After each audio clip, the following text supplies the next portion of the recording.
Hey, what's going on, y'all? Sean here once again. Today, I'm so excited for this episode. I will be talking about Zelda. Yes, the legendary video game series. I'll be honest, coming into this interview I'm doing today with Josh from the Still Loading podcast, I only played Link's Awakening, so I'm excited to talk with Josh. He has a lot of insight on Zelda and video games in general. I find it cool that he's a collector, so he takes this stuff very seriously. So you are in for a treat. Enjoy. And with me on the line, he is the host of the Still Loading podcast. Josh, what's going on, man? Hey, man, how you doing? I'm doing well. How about yourself? I'm doing good, man. I got my high fashion beer, Bud Ice, ready to go. I got nothing on me right now. I did just have some vitamin water with my dinner, but I don't have any drinks on me at the moment. Do you partake in any beverages, if you know what I mean? I do like to drink every now and then. I'm not much of a drinker. It's weird. I don't like beer, and not because of any specific... Well, I don't like how it tastes. It's too bitter for me. Yeah. But then I also don't even like the feeling of being drunk. But then one of my favorite drinks to have is a Long Island iced tea, which is one of the strongest things out there.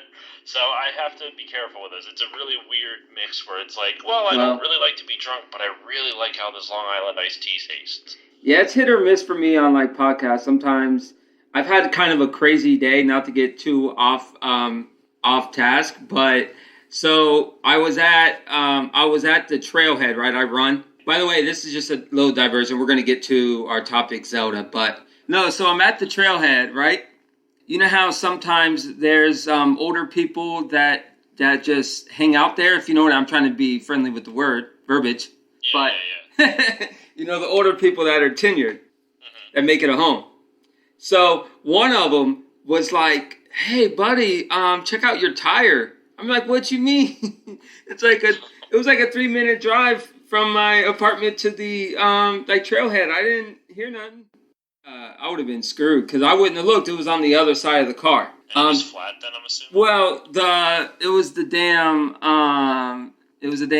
valve stem. Okay. Luckily for me, the auto place was literally next door. Oh, so I got lucky, and they didn't even charge me for labor because all they had to do was replace the valve stem. Oh, that's nice of them. So So I was like, you just gained a customer. But no, that was good. So I bought him a beer. I didn't have no cash on me, but I bought him a beer. Oh, that's nice. That's a good payment. I'm sure he appreciated that. Yeah, it was interesting. This place that the trailhead's at, it's a combination of Dairy Queen meets a bar. Mm-hmm. It's like got ice cream for kids, and then it's also got beer for adults.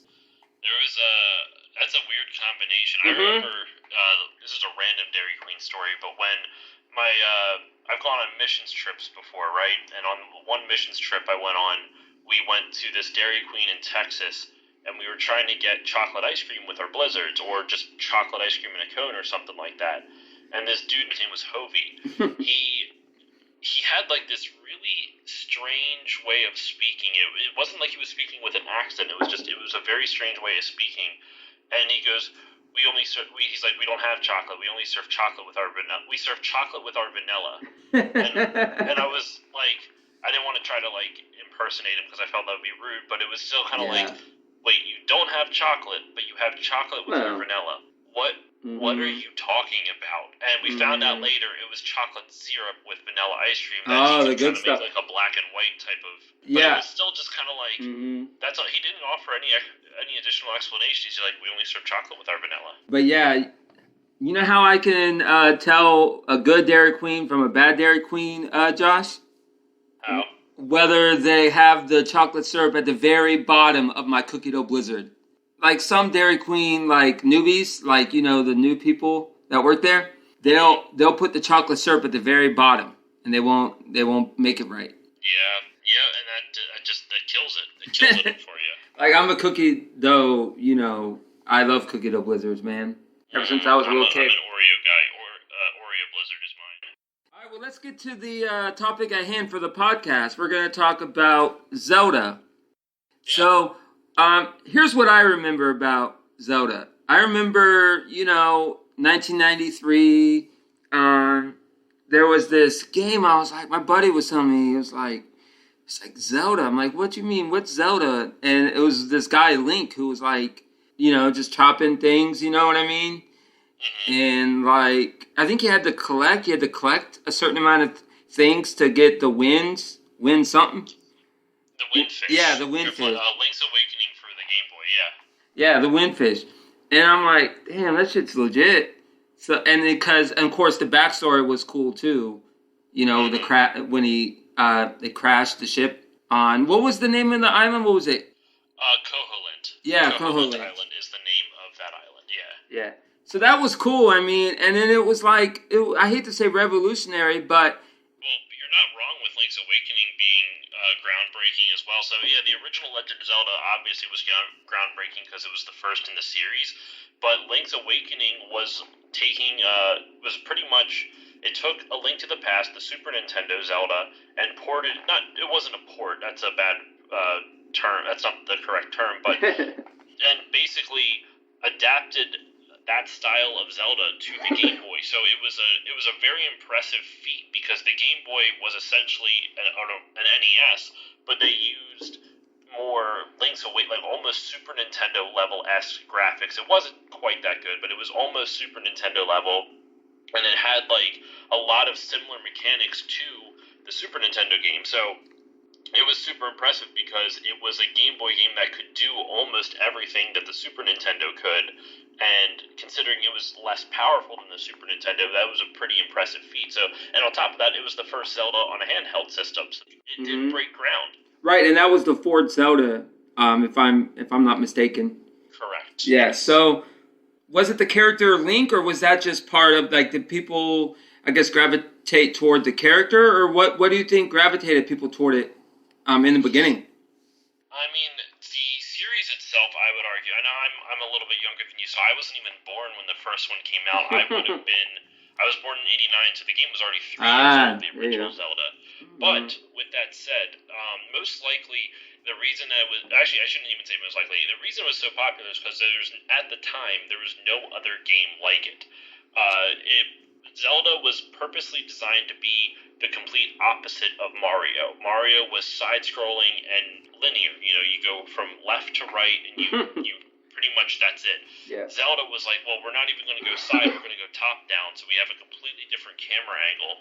That's one. Two, the design of the game itself was more exploratory. Instead of being linear like Mario, they wanted the players to be able to explore around Hyrule and figure out how to progress through dungeons and which dungeons to go in which order. Yeah. And the game was developed, Shigeru Miyamoto created Zelda as well as Mario, right? Two guys? Well, he was the main guy. Takashi Tezuka was the other director on Zelda, on the original Legend of Zelda, but Miyamoto was the guy who created it. He came up with the idea and the concept, and he created the idea based off of when he was a kid, he would play in these caves, explore these caves in his like around his area, like around his town, and he would like to explore the woods and just sift through caves and like just kind of have fun and explore his area. And so he wanted to create a game that felt like that as a kid. So Zelda was born out of him wanting to create a game that gave the same feeling of that exploration that he did when he was a kid. Yeah, and it's just crazy. Like, I'm looking at the list here too. Zelda's been on 12 of Nintendo's platforms. I could list all 12, but we'd be here all night if I went over each incarnation, Josh. But NES, Super Nintendo, Game Boy, all the Game Boys. I didn't realize, when it went to Game Boy Advance, excuse me. how popular was it then? Like, do you remember the Game Boy Advance, or do you remember any of the Game Boys? I mean, I didn't play a whole lot of the Game Boy Advance Zeldas, but I mean they were decently popular, just not compared to the main series. What's interesting about the Game Boy Color games, which are the Oracle of Seasons and Oracle of Ages, and I want to say Four Swords even, which was Game Boy Advance, and the Minish Cap, which was also Game Boy Advance, they weren't developed internally by Nintendo. Right. What was interesting is that the Oracle of Seasons and Oracle of Ages was developed by Capcom of all companies, the people who made Mega Man and whatnot. Yep. Capcom also assisted Nintendo with the Four Swords. It wasn't just Nintendo. Capcom helped with that. And then Zelda the Minish Cap was developed by a company called Flagship, which I don't know what else they've done. I'm just kind of looking into their stuff right now. It looks like they have... It might be another port, like a arm of Capcom or something, because they've worked on Resident Evil games, they've worked on Onimusha games, they've worked on... they did some Kirby stuff too, and then Kirby, Dino Crisis. Man, let's not talk about Kirby. We could be sidestepping for a good 30 minutes. Let's not talk about Kirby. But so let's fast forward here to were you a big GameCube person? I was not. My friend of mine who lived down the street had a GameCube, and that's where I played Wind Waker over at his house. I was actually a kid who played a lot of PS2, but I did end up playing the Zelda games. So the two Zelda games on the GameCube, one is Wind Waker, and then the other was Twilight Princess, but Twilight Princess was also released on the Wii, kind of at the same time. It was like a dual release on both the GameCube and the Wii. Right. So, can you tell me, like, what are the other, like, main Zelda titles besides Link's Awakening? Because I'm a novice, to say the least, on Zelda. Can you just go over the versions of the game or the different titles? Yeah, sure. So you have the original Legend of Zelda, which came out in 1986 for the original Nintendo. Fun fact with that, actually, that was the game that first brought a save feature to America, because until then you couldn't save games on cartridges at all. And the reason that happened is because in Japan, the original Legend of Zelda was actually on a floppy disk. Yeah. So in Japan, the original Nintendo is called the Famicom, and it had this add-on, called the Famicom Disk System. And the disk system pretty much allowed users to play.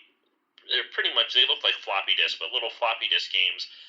But because they were floppy disks, you could save data and overwrite data. So those games had the ability to save your file, and that way you could pick it up back later. Well, Zelda was too complex to be able to not have that. Like, you couldn't just quit that midway through and then have to redo everything. That would be alienating to gamers. The other option is what's called a password system, which some games used.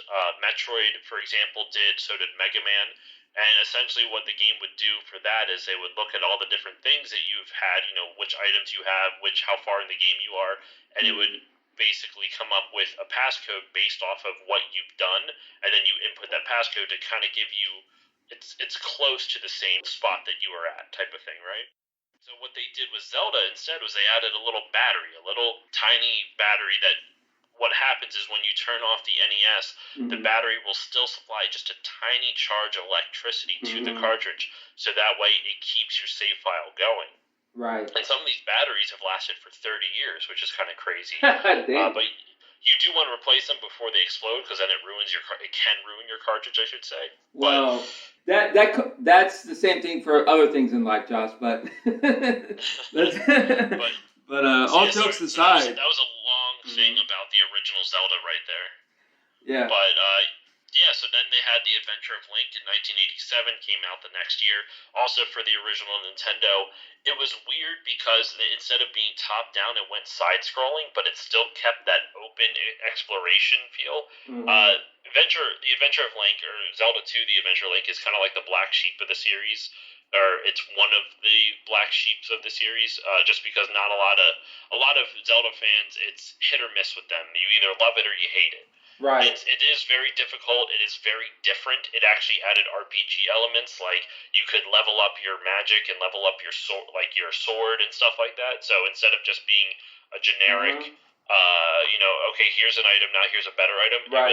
You could actually improve on your skills depending on how many enemies you fought, and you could upgrade your health and so on and so forth. Yeah. So then you went to Super Nintendo in '91. You have A Link to the Past, which is considered by many to be the best. I don't know what my opinion is on which is the best, but that's the thing. Like Zelda's such a diverse series. Everyone has their favorite. You read my mind. That was my next question. Well, it's A Link to the Past is really damn good. I'm not gonna lie, it is a really fucking good game, and I definitely suggest if anyone has not tried it, it's a good. The original Legend of Zelda and Zelda 2 are a little less user-friendly, especially for people who are used to playing modern games. Right. Link to the Past is still pretty... It holds up really, really well. The graphics I still think look really good, because I like pixel graphics. Sure. But they look really good. They look really good, and the controls are still good, and the gameplay is still fun. Mm-hmm. Then in '93, you came to Link's Awakening, the one we started out talking about. Yeah. That's my favorite. It's my favorite because it's the only one I really know about. Well, that one's interesting. Not only, like I said, just because it is the first Zelda to go on a handheld console. Yeah, but it also like you said, was cool because the game world was made purposely weird. Because a lot of the characters in Link's Awakening are not based off of, but heavily inspired by Twin Peaks, the David Lynch show. Oh, wow. That's cool. Right. Yeah, that's cool. And basically the idea of that in Twin Peaks, I mean, I haven't seen the show. I know it's a lot of people like that show, but I haven't seen it yet. But the idea is that, you go to this town and everyone's acting strange and you don't quite know. It makes the town itself becomes a character because it's a whole mystery. Right. It's like, it's kind of like, sounds like the Twilight Zone in certain episodes. A little, it could. I mean, there's definitely some comparisons to that in terms of tone. Yeah, but in Link's Awakening, they went for that same type of vibe. That's why, there's a lot of weird characters, a lot of weird people in the town on Koholint Island. Mm-hmm. So then there's a 5-year gap, and you have 1998, and you have Ocarina of Time. The first 3D Zelda game came out for the N64. They also did a re-release of Link's Awakening called Link's Awakening DX. Like, what was the thought process, do you know, behind that? I mean, I don't know what what Nintendo's thought process was, other than maybe just wanting to re-release one of their most popular games for the Game Boy Color to help the Game Boy Color sell a little bit better. Mm-hmm. It featured color graphics, and it was actually compatible with the Game Boy printer, which was kind of interesting, which was a little add-on that you could plug into your Game Boy and you could use to print out pictures and stuff like that. It was kind of interesting. Right. I'm trying to think to see, there's an exclusive color-based dungeon. So that's what Wikipedia says. I was trying to remember what specifically was added, so I looked it up quick. Right, of course. Wikipedia's everyone's friend. Well, it's I knew they added a dungeon. I just couldn't remember if I was correct, or I thought they added a dungeon, and I just wasn't 100% certain. But yeah, so they added a dungeon. That was pretty much the biggest difference between the original Link's Awakening and DX. It was in color, and they added a dungeon, and then Game Boy printer compatibility. Right. But yeah, there was something that was kind of cool. In '94, there was a Zelda that was released in Japan only, and it was for what was called the Satellaview. And what's kind of cool is that old consoles, believe it or not, could actually go online way earlier than you thought video game consoles could. Mm-hmm. There's a thing called the Satellaview, which was only for Japan, which their Super Nintendo was called the Super Famicom, and it was pretty much an online service. It was a satellite-based thing that you could. It was based off of using like satellite technology type of thing, and what it would do is that you could actually download games to your Super Famicom, and there was Zelda games released for it called Zelda no Densetsu, which I don't know too much about it. It's it was right. Well, you're speaking foreign language to me, bro. Well, I mean it's Japanese, but essentially but I mean all this in. Sorry, what? I mean all this in general. I mean, this is fascinating, the legacy of these things, Well, I mean, just think of it this way: it was an add-on that allowed people to connect to satellites. Mm-hmm. That's what the Satellaview was, and how that relates to Zelda is that Nintendo broadcasted Zelda games to people's Super Nintendos, and there was three different broadcasts, or three different DLCs, if you want to think of it like that. And it was just crazy. Like, you could play Zelda digitally in 1994 before the internet took full force. That's wild. Because that's when 94 is when I remember the damn dial tone on my PC. On my desktop. Right. To put in perspective, the first console in the US I don't know if it's the first, but it's the first successful console in the US to go online that had online capabilities was the Sega Dreamcast. Mm-hmm. But yeah, so, in 98, like I said, Ocarina of Time, the first 3D Zelda, probably one of the most important games of all time, and most Zelda fans' favorite. Why is that? Why do you think that is? It's just because it's a lot of people's first Zelda games, and it was the first Zelda game to go into 3D. And, I mean, they pretty much, the biggest debate that I see online is which Zelda is the best. It's usually A Link to the Past or Ocarina of Time. Those are, like, the two go-tos. Mm-hmm. I mean, I guess I'll just throw my hat into the ring. I prefer A Link to the Past, even though I played Ocarina of Time first. But that is a long discussion that we don't have time for to go. That's like breaking down specific gameplay mechanics about which ones I like more versus others. But Ocarina of Time was super popular because a lot of kids, it was their first Zelda. And on top of that, it was the first 3D Zelda, and it was a really good game. Like, just because I like Link to the Past more doesn't mean that Ocarina is bad. It's just it's a good game, and so that's why it stuck with people. So, what I know about it, like when it comes to categories, is it half action adventure, half RPG, or would you lean towards majority RPG? Like role-playing games? It's action adventure, actually. RPG mechanics in games are usually something where it's like you level up a character based off of how many enemies or how many actions. Well, can't you level up in Zelda? No. Some Zeldas, there are Zeldas that have a leveling up system, like The Adventure of Link, the second Zelda game I mentioned. So that actually has that is an RPG or has RPG elements. Zelda is more of an action-adventure game because you don't necessarily level up Link himself, but you get better weapons. So it's kind of like you're leveling up, but the thing is that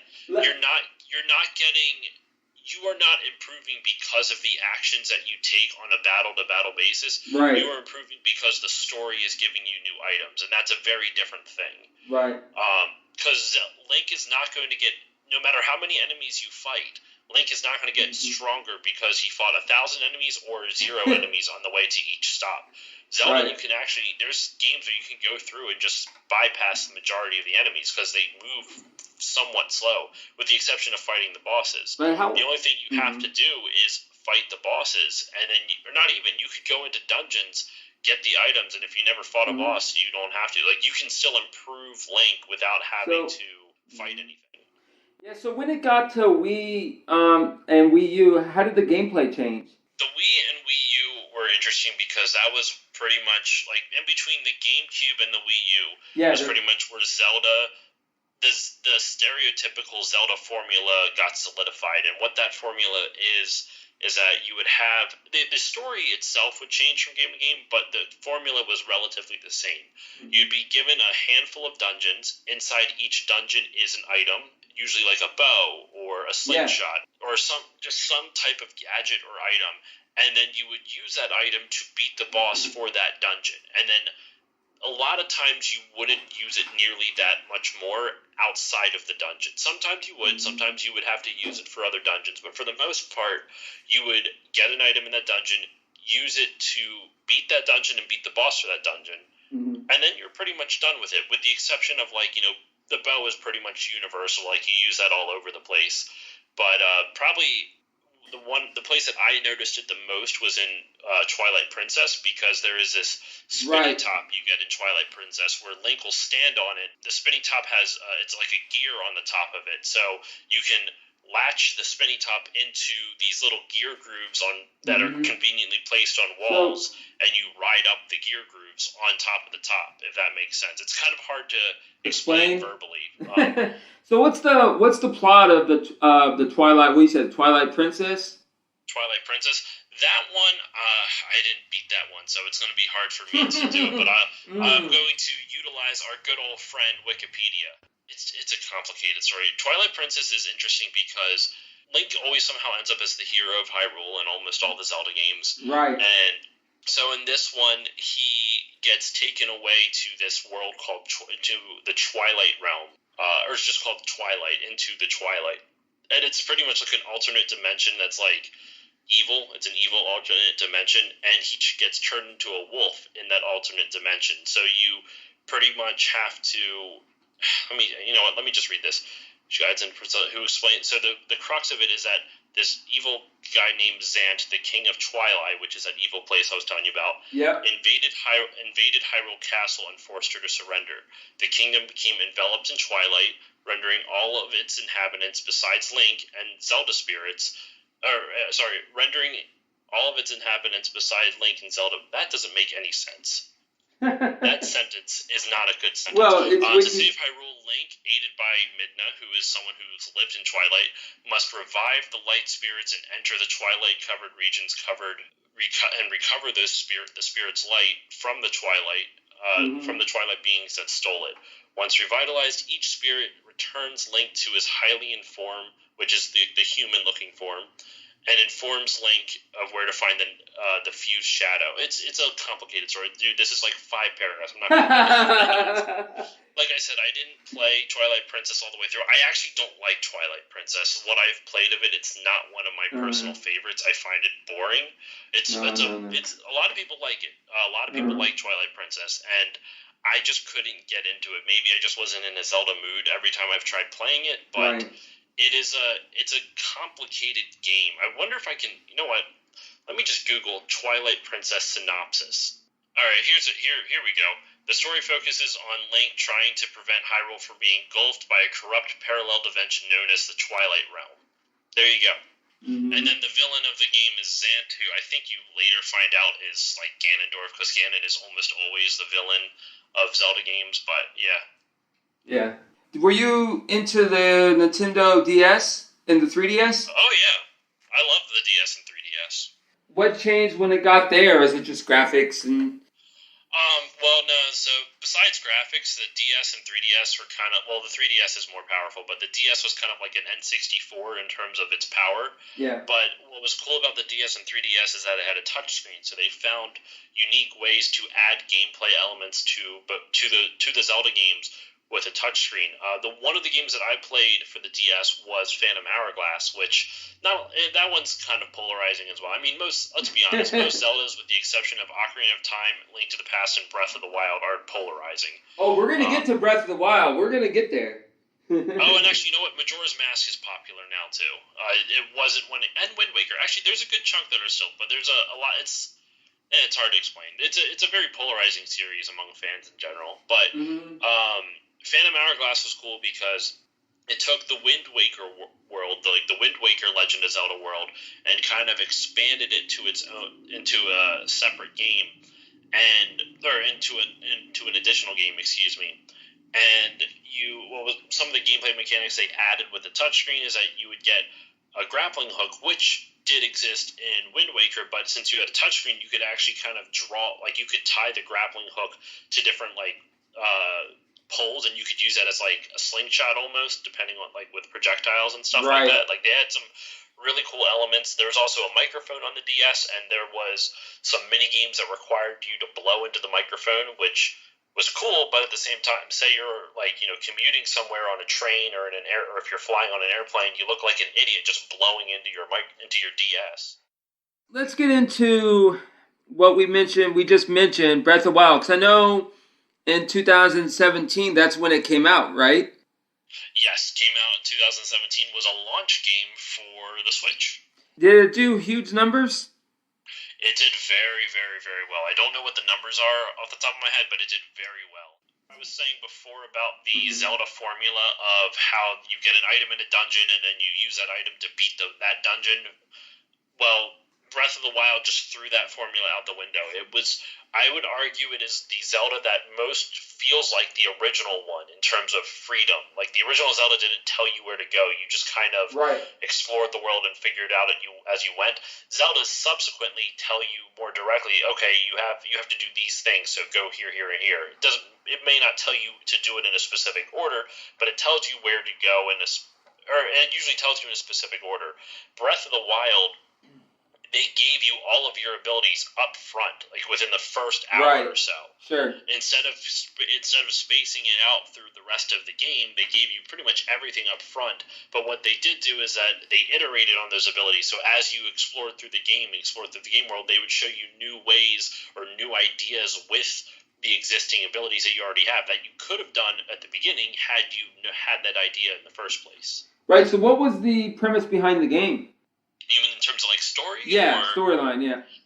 The story of Breath of the Wild is Link wakes up pretty much from a coma. He has amnesia. It's kind of one of those cliche story things. So he doesn't remember who he is, and he wakes to Hyrule and he sees pretty much Hyrule Castle is covered in evil, for lack of a better term. And they call Ganon in as a calamity. He's known as Calamity Ganon. Yeah. And the idea is that Link has to, it tells a story about how, many years ago, Ganon was defeated by these warriors in a divine beast, or using divine beasts, and they're these giant, almost like Megazords from Power Rangers, but they're these giant machines that these warriors would pilot to fight Ganon. And Zelda the princess would also help and, combat Ganon. Well, what Ganon did in a time that, right before I believe Link got knocked out. I want to double check on that, but right before Link gets knocked out is that Ganon pretty much gains control of all the champions, all the warriors, the champions, divine beasts, and so Link has to go and pretty much beat all the divine beasts and then he can work his way to Ganon, defeat Ganon, and save Hyrule. What's cool about it is that you didn't have to actually defeat all the divine beasts if you did not want to. You could actually just go straight to Ganon's castle and fight Ganon, but by doing so it's a lot harder, because if you defeat all the divine beasts and you kind of rescue them from his power, then they're able to help you with the fight. But if you don't rescue any of them, then the fight is a lot harder. Right. So yeah, because I see here it says that 100 years slumber. That's what they said. He woke up just randomly 100 years. Yes. It's just ironic that it was evenly 100, Josh. Right? What a shocker. It'd be like weird. What if it was like 101 years? I'm just kidding. I mean, but then the prophecy wouldn't get fulfilled. But no, yeah, it is. I mean, that's how most stories are. It's always bizarrely convenient numbers. Yeah, of course. So, yeah, I saw here that Breath of the Wild 2, there's conflicting reports. I read today, forgot the website, but they said it's actually in production. And that, of course, doing the E3, they announced it. But what's your thoughts on Breath of the Wild 2? Are you excited for it, or do you think that because some... I'm looking forward to it. So I usually wait till after the game comes out to make my final opinion. I also don't really look up a lot of trailers and stuff like that, because if it's a game I know I'm going to be interested in, I kind of want to go into it blind. And I know that, if I spend my money and end up hating the game, then it's like... you wasted your money, right? But since I'm a collector, it never feels like that. You're a collector? Let's talk about that. Well, I've been collecting for probably 5 or 6 years now or so. At least, no, maybe more than that, like 6 or 7. I got into video game collecting just because I like video game history, as you can hear me kind of blabbing now. Admittedly, Like a lot of the stuff I was talking on here, some of it I got from Wikipedia as a refresher, but Well, of course. Genuinely, I love video game history. I find it fascinating when you go back to old games and you find modern concepts, or if you look at old consoles and you see things that they did that was inventive for the time. Perfect example, like old games with modern concepts, Castlevania 2, Simon's Quest. That game was an open world game with a day and night cycle. But that came out on the NES in like 1987, I want to say. But that's a good year. 1987. Yeah, dude, 87 was a great year. Yes, it was. That's when I was born. That was a great year. It's a very broken game. I'm not saying it like there's a lot of problems with Castlevania 2. That's very obtuse. It's like there's a lot of puzzles that just make absolutely no sense trying to figure them out. You have to, for example, there's like a puzzle in that game where you have to get an orb, bring it over all the way to the left side of the world, kneel and wait for like a 7 or 8 seconds, and then you get picked up by a gust of wind to continue on. But in no spot in the game does it tell you that you have to do that. Even with those problems, there was a full open world game. It was small. There was only 3 towns. You would have to travel back and forth between each town to figure out, what to do next. The day and night cycle actually affected the gameplay because there was the monsters at night were harder to kill, and at night there was actually monsters in the town, but in the day it was villagers. So depending on when you were in town would determine how you would have to play, determining day or night type of thing. So like that type of shit fascinates me just because it's like that is a very modern idea of a 24-hour, I mean, it's 24-hour used loosely in this game, but it's like a 24-hour day and night cycle with open world elements, but on an NES, which is just wild to me. Stuff like that. I like that kind of thing. So I got into collecting for reasons like that. I hit 1,000 physical games in my collection so far. Where are you from? I'm from the Philly area. I'm over on the East Coast near Philly. Okay, so you like the Eagles, the Phillies, and all that? I'm more of a hockey guy. I'm a diehard Flyers fan, and in the hockey world, that's usually fighting words. Did Roenick play for the Flyers? He did. He played in the early 2000s. Yeah, he was my guy. He played when hockey was you could literally I don't think people realize how tough hockey players were. I mean, they still are, but they're kind of limiting the fighting now more than they did in the past. You could literally... Yeah, they are. No, yeah, they're limiting it. I mean, you can still fight, but it's got to be like a designated period agreed upon, basically. They've relaxed a little bit on those things. You don't have to... The biggest problem with fighting now is that they have the instigator rule. Is because if you instigate the fight, then you get an extra 2 minutes or some shit like that. Let's talk about what happened in last year with that Link's Awakening a game that came out. It got over 4 million copies. What was your thoughts on that when it came out for the Switch? Oh, it was fantastic, man. Link's Awakening for a long time was the underappreciated Zelda. There was people who played it for the first time, or people who played it back when they were kids like you. A friend of mine named Eric, he loved Link's Awakening, but we were both really young when he was playing it. I was probably like 10 or 11 or something like that, and he was telling me how great it was, and I'm just like, yeah, but it's not 3D like Ocarina of Time. And I was just such a little snot about it because I was just like, yeah, but it doesn't look as good as Ocarina. And now years later, I can go back and enjoy that game for what he enjoyed it for. It's a really good game. And so when they ported it to the Switch, or I shouldn't say they remade it from the ground up for Switch. Right. I loved it. I loved the toy aesthetic. Was there much difference in the plot from the 2019 to the 93? Did they change anything, or was it basically the same storyline?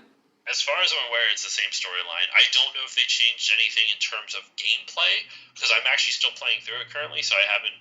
I could look it up, but I haven't experienced anything personally that's drastically different. I'm sure there's some minor differences other than the 3D difference, but yeah.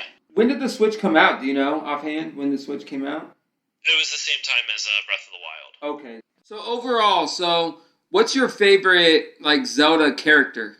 I would say Link is a default, but if I'm really trying to think through some of the side characters and some of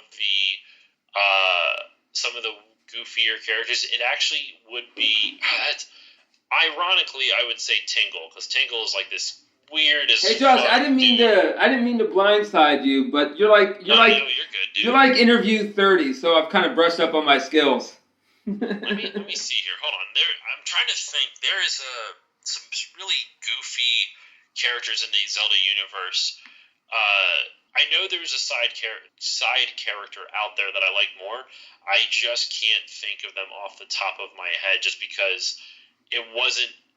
There's a lot of characters I like more than Link, because Link is kind of like a blank slate. But because I wouldn't say, I don't know.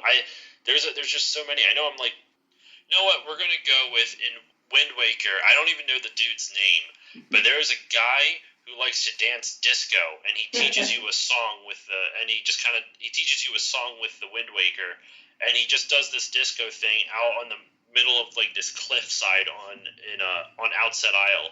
Right. I think it's Outset Isle, but dude makes me laugh every single time I go over there. Yeah. Let's talk about your podcast for a minute, if that's okay. Still loading. So what was the I guess backstory of that? How did that start? I started the podcast 6 years ago now. It was on and off for the first two. I would do like a handful of episodes and then just kind of stop, and then do another handful of episodes and then stop another 9 months and shit like that. But it started because my friend Justin and I we both are huge gamers. We love video games. It's something that we're both super passionate about. And we listened to Kevin Smith podcast. I know I was talking to you on Instagram Live a little bit last night. That was fantastic, by the way. It was fun, dude. I had a good time. But yeah, so Kevin Smith's one of my favorite podcasters and directors, and he has a whole spiel, which I'm not going to repeat here, but basically saying, like, why not? Like, why not just do something creative? And he always encourages people to create a podcast. So it was that, and then there's a video game podcast I love called Retronauts. I always talk about them all the time because I think they're super intelligent and they're really insightful. And the combination of him kind of encouraging his audience to create a podcast and then them doing video games, I was like, I can do this. And we started, and that's pretty much how it got off the ground. It was a rocky couple of years. I would say I didn't really get into my stride until 2017. Mm-hmm. So the first 3 years were pretty rough. I have a lot of respect for that because I just hit 100 episodes, and first 65 was with Frank Jag, and it's just been me for the last I think this will be episode 102. So I have a lot of respect for people that do podcasts by themselves because it's a lot of work. So about the podcast, what's one of your favorite episodes you've done? I know that's a loaded question, but what's your favorite type of episode that you do? Okay, so I actually got a couple answers to this. I have my personal favorite episode and then my favorite episode type to do, because I'll kind of answer both your questions there. My favorite episode type are the ones where I can just bullshit with my guest, who's whatever game we're talking about. If they are able to kind of riff with me, those are the most fun I have to do. And there's some friends of mine, I'll give them a shout out. The No Geeks Allowed podcast. It's KNOW. That's how they spell it. I like that. KNOW. No Geeks Allowed. See, and that's before you continue. That's what I love about podcasting is the creativity and originality of podcast names. I mean, oh yeah. But anyways, continue.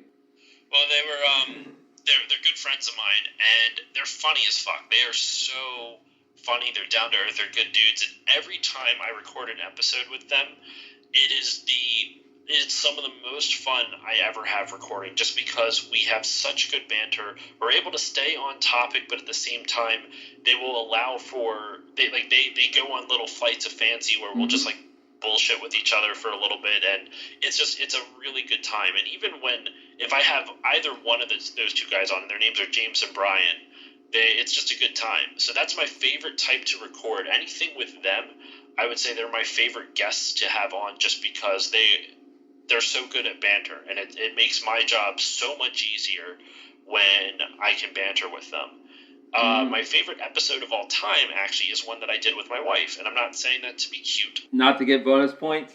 No, not to give it. I mean, she's not going to listen to this anyway. So she doesn't listen to podcasts, so she's Not even your own episode on a semi-decent show? she doesn't even listen to my podcast. We did an episode on a video game called Stardew Valley, and my wife and I we're the definition of like opposites attract. We get along so well with each other, but she likes very different things than I do. And she fell in love with Stardew Valley, which was also one of my favorite games. And she doesn't play games like it all, so it was the perfect episode for her to come on. And it came out earlier this year, and it was one of my favorite ones to record, and it's just one of my favorite ones to listen to. So I think that's my personal favorite episode. Yeah. Well, this is my personal favorite. It's always the current episode, Josh. That's always your next best one. Yeah, it's always the future. You said you wanted to talk about the Atari. What's your experience with that? The Atari, basically I just had a good Atari story. I don't have a lot of personal experience with the Atari just because it's like I said, I was born in 89, so the Atari was done for pretty much, the 2600 at least, was done for about 6 years prior to me even being born, and let alone me becoming cognizant of video games. But the Atari did this really cool thing called Sword Quest. Have you ever heard of Sword Quest? No. Sorry, I can't say I have. It's all good. I didn't know about it until I saw actually an Angry Video Game Nerd about it at first, and then that's where I learned about it. So what Sword Quest was, it was a series of games that it was a kind of like a puzzle adventure game. So what would happen is when you would buy Sword Quest, you would get the box, you would get the game cartridge, sure, and you would get a comic book, and it was done by DC Comics, and they had like really good comic artists on wow. it.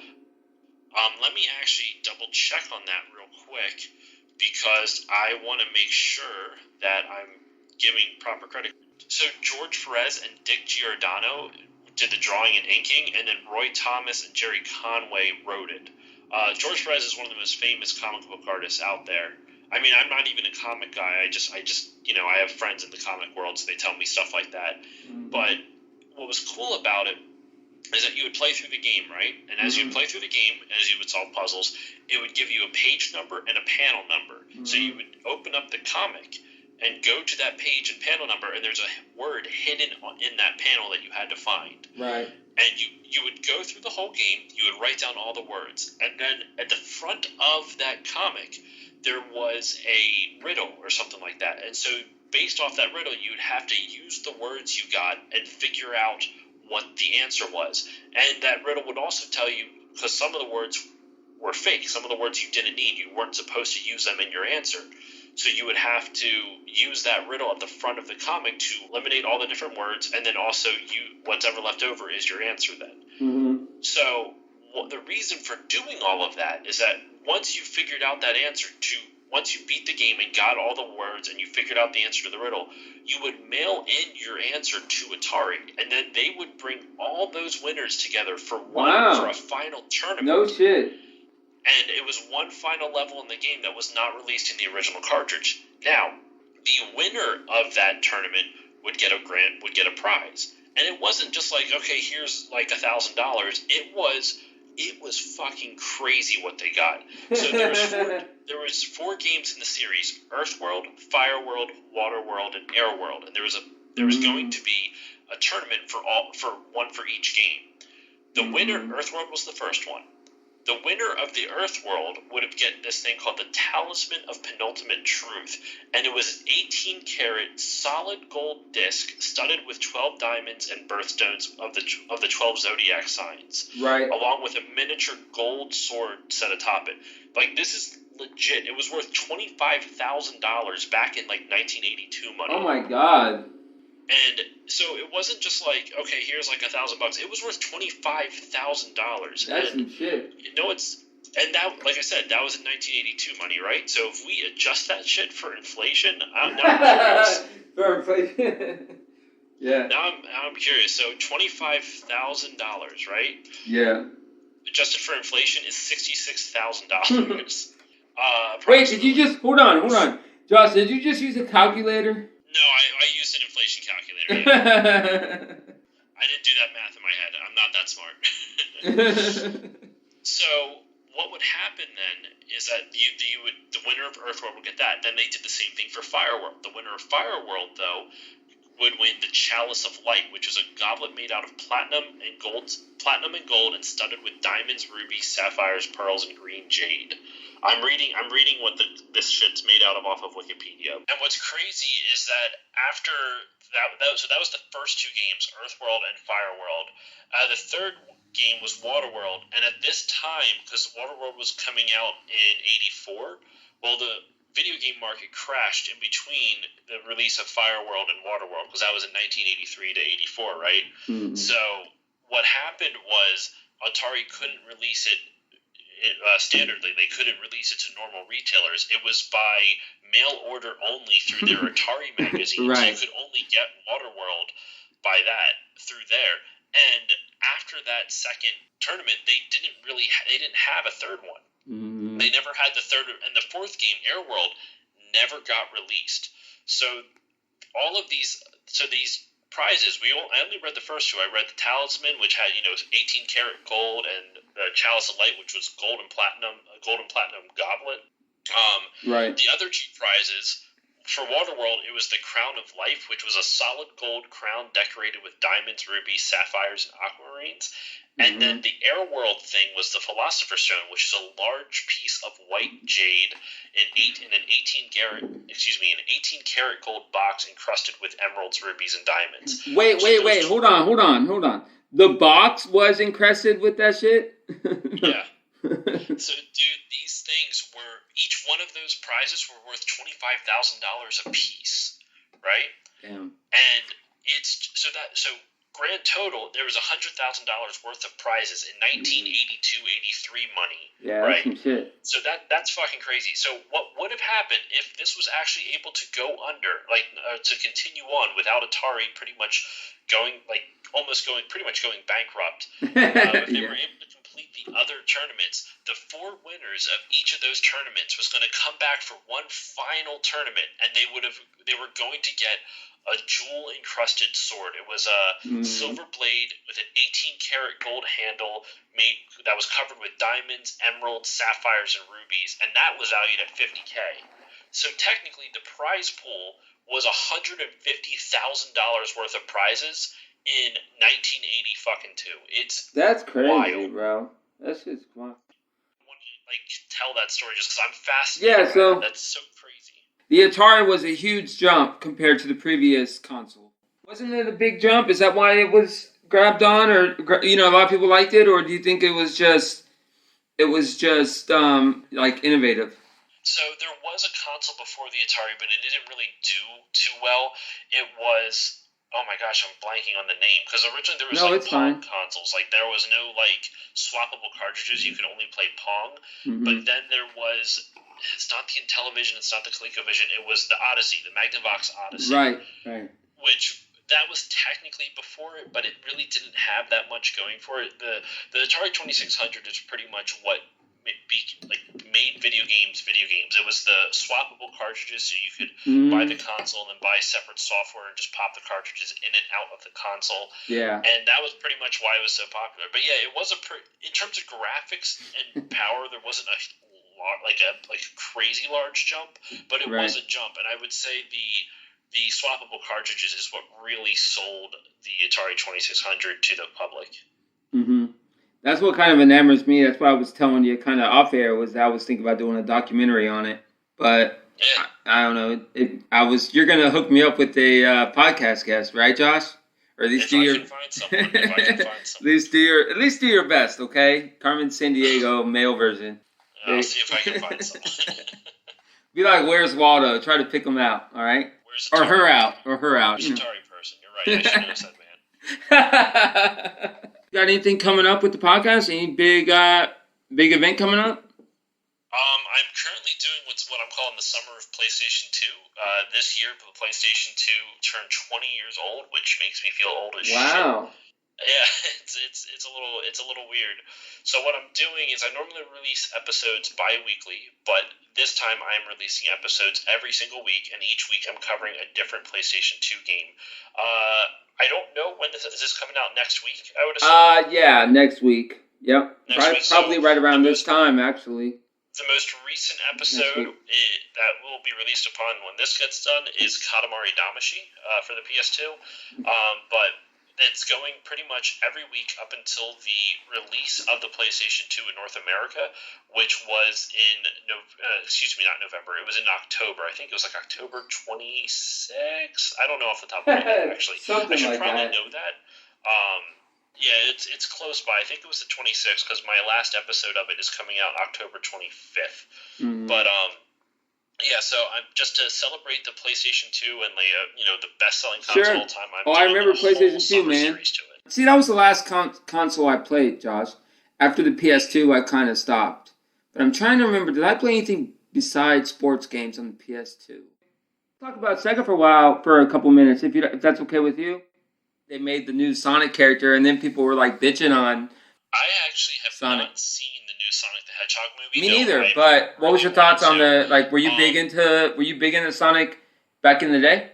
I played it over at my neighbor's house. I really enjoyed it. I wouldn't say I was like a diehard Sonic fan, but I loved the hell out of those games when I was a kid.